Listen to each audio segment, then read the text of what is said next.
संविधान, इसमें भाग 6 में संविधान की विशेषता बताई गई है।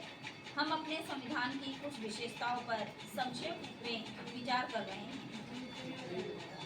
जैसे पहले 9वीं विशेषता है एकल नागरिकता। हमारे संविधान ने एकल नागरिकता को स्वीकार किया है। हम सबकी पहचान केवल और केवल भारतीय है।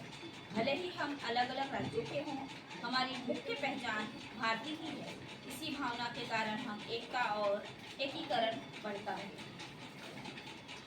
10वीं विशेषता है इसकी धर्मनिरपेक्ष राज्य। हमारे संविधान ने धर्मनिरपेक्ष राज्य की अवधारणा को स्वीकार किया है। इसलिए हमारे देश का कोई आधिकारिक धर्म नहीं है। सरकार सभी धर्म को समान मानती है और किसी के साथ कोई विशेष व्यवहार नहीं करती है। 11वां अधिकार है मतदान का अधिकार। हमारे देश के प्रत्येक नागरिक को, चाहे वह किसी भी जाति, धर्म, लिंग, अमीर या गरीब हो, हमारे संविधान के द्वारा एक व्यक्ति एक वोट मूल्य के सिद्धांत पर मतदान का अधिकार दिया गया है। पहले यह अधिकार 21 वर्ष के आयु के व्यक्तियों को दिया जाता था, लेकिन अब 18 वर्ष से अधिक आयु का कोई भी भारतीय नागरिक मतदान कर सकता है।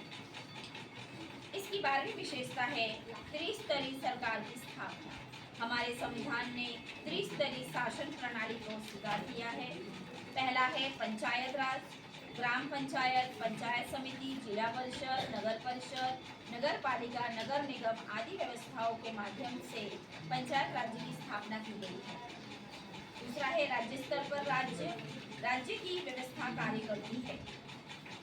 तीसरा है देश स्तर पर केंद्र सरकार की व्यवस्था कार्य करती है। इसे लोकतांत्रिक व्यवस्था अंतिम स्तर पर पहुंचाती है और हर स्तर के नेतृत्व का निर्माण होता है। 13वां है संसद की प्रभुता और न्यायालय की सर्वोच्च के बीच संतुलन। हमारे देश के संसद को संविधान के दायरे में कानून बनाने का अधिकार है। हालांकि यदि संसद द्वारा बनाया गया कोई कानून या संविधान में किया गया कोई संशोधन संविधान के मूल ढांचे का उल्लंघन करता है तो न्यायालय उसे रद्द कर सकता है। तब न्यायालय भी संविधान के दायरे में निर्णय देने के लिए बाध्य होता है। इन दोनों के बीच उचित संतुलन स्थापित किया गया है। 14वां है आपातकालीन प्रावधान। यदि कभी किसी देश किसी बड़े संकट जैसे युद्ध, देश की सुरक्षा को खतरा का सामना करता है तो ऐसी कठिन परिस्थिति से बाहर निकलने के लिए संविधान में आपातकालीन संबंधी प्रावधान किया गया है।